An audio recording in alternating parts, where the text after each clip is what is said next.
If Act 1 of the whole New York City mosque controversy was tragedy, then tonight I'm here to tell you that we have officially entered Act 2 of the New York City mosque controversy, which is, of course, farce. Barack Obama says building a mosque at Ground Zero is about tolerance. He's wrong. It's about truth. The truth, Muslim fanatics murdered thousands of innocent Americans on 9/11, just yards from the proposed mosque. The truth, the leader of the Ground Zero mosque refuses to admit that Muslim extremists use terror tactics. The truth, the fight against terrorism isn't over. Mr. President, Ground Zero is the wrong place for a mosque. Just yards. I like that. That was Republican gubernatorial hopeful in Florida named Rick Scott. Rick Scott, of course, was last seen running a company that settled the largest Medicare fraud case with the government in history. Today, he resurfaced, releasing that television ad titled, you'll love this, Obama's Mosque. Obama's Mosque, you ask? Where is Obama's Mosque? Does Obama have a mosque? Is Obama Muslim? Please tell me more about this Obama Mosque.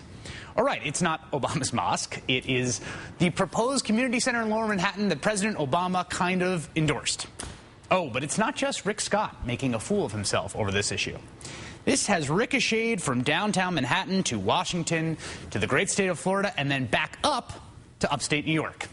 The heated battle between incumbent Democratic Congressman Michael Arcuri and his Republican challenger Richard Hanna. The Republican here, unlike so many of his craven colleagues, came out with a statement of surprising, enlightened support for the Islamic Community Center, affirming the First Amendment. Mr. Hanna saying, quote, it's extremely easy to understand why people are upset by this, but this country was founded by people who were running away from religious persecution. So how can we become what we have beheld and found contemptible other places? After that statement, the Democrat in this race, apparently smelling political opportunity in the water, came out in vehement opposition to the community center, saying, quote, for the sake of the victims and their families, I think another location should be chosen. That move forced the Republican, who again had previously endorsed the Islamic Center, to promptly change his mind. He also immediately reversed himself and declared that he too was now against the community center. If you can't sense what's coming next, then you obviously haven't been following the farcical politics very long, because Republican Richard Hanna was then denounced as a flip-flopper by his opponent's campaign. A flip-flopper on what's apparently the most important issue of our day. Profiles encourage all around here, gentlemen. I said last night that the mass hysteria over this Islamic community center was like a long bender that we'll one day look back on and feel ashamed of when it's over. But I was wrong in one crucial aspect, which is that it's already embarrassing, and the bender is still not over yet. The latest organization that's blatantly trying to eke whatever political gain possible out of this is the NRSC, the National Republican Senatorial Committee. Yes, the NRSC, which is now apparently being run by a controversy-obsessed spam bot. Check out this series of press releases turned out by the NRSC yesterday. Where does David Lee Fisher stand on the Ground Zero Mosque? Where does Michael Bennett stand on the Ground Zero Mosque? Where does Alexi Janulia stand on the Ground Zero Mosque? And on and on and on. More than a dozen straight press releases demanding to know where these Democrats stand on the most important issue of the day. Now, this is not to say there haven't been various outbreaks of sanity here. There's actually been a number of Republicans who have come forward to criticize their own party over what has unfolded. Usually Republicans are forthright in defending the Constitution, and here we are, reinforcing al-Qaeda's message that we're at war with Muslims. I think it's a very short-term strategy with long-term consequences for the party. This is madness. There are elements of our party, Mark, that are marching through the fevered swamps of ideology, and I say that as an intense, hard-charging, small government conservative. I don't think this kind of rhetoric, this broad-brush rhetoric about Islam, I think it actually undermines the war on terror in many ways. I think that's really playing with fire. It's very, very dangerous. These are prominent Republicans calling out fellow Republicans for how they have acquitted themselves throughout this whole farcical controversy. And today, yet more Republican-on-Republican backlash over this issue. This time in a letter to Republicans written by a group of prominent Arab and Muslim Americans. A letter that reads in part, quote, we are deeply concerned by the rhetoric of some leading members of our party surrounding the construction of the Muslim Community Center in downtown Manhattan. While we share the desire of all in our party to be successful in the November elections, we cannot support victory at the expense of the U.S. Constitution or the Arab and Muslim community in America.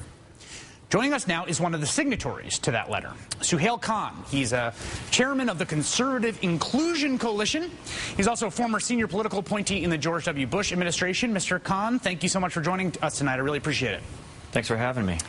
First of all, I guess I know the answer to this, but I'll ask it anyway. Why did you and your colleagues decide to write this letter to your fellow Republicans?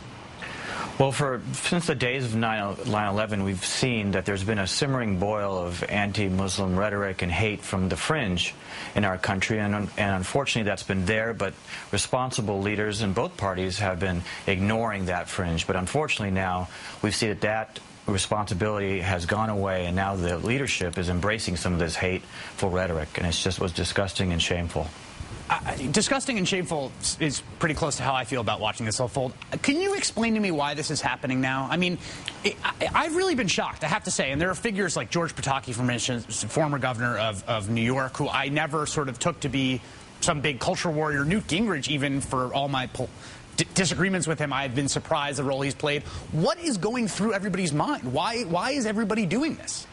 I think, unfortunately, it's just short-term partisan gain. That's what people are looking at. I think for 8 years in the last administration under George W. Bush and for the last year and a half under Obama, we've had responsible leadership that's been reminding Americans that the attacks on our country on 9/11 were not by a whole faith community, and that we shouldn't go down the dark days that we did, unfortunately, in the past with Japanese Americans and others by trying to paint a broad brush.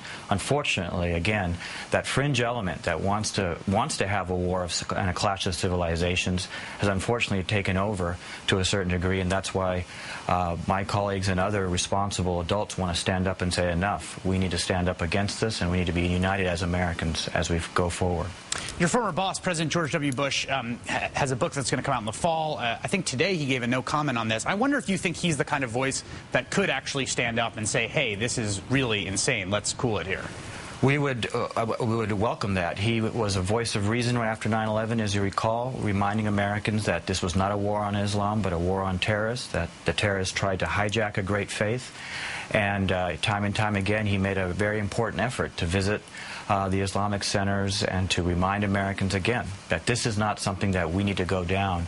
And it would be great if he came out. If you remember, even in the 2008 cycle, Colin Powell stood up when there was a lot of this chatter going on the internet around Barack Obama, then candidate Obama, and he stood up as a man of principle and said, this has got to stop. So it would be wonderful. We're seeing some good people come out and make these positive statements. You showed those in the beginning of this segment, but we need more so that we can really kind of head this off the past, because as you said, it's just morphing into from bad to worse. Final question here. I know you call yourself a conservative, and I know you are a conservative, you're a Republican. To me, watching this as absolutely not a conservative, it seems like this isn't just incidental to conservatism, that this kind of tribalist ethos, this sort of populist nationalism against this other, is actually pretty deep in what conservatism is. And I wonder if you look around and say, do I want to be on the same side as these people?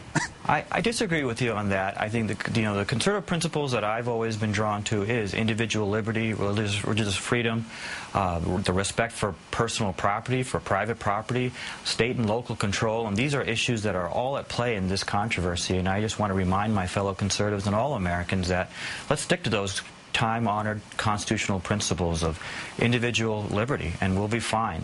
I really think this is just a bigotry blip, and I hope that we'll beat this and we'll rise above it as we have in the past. I just hope that we can do it quicker than later.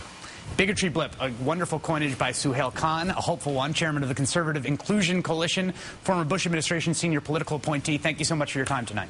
Hey, thanks for having me.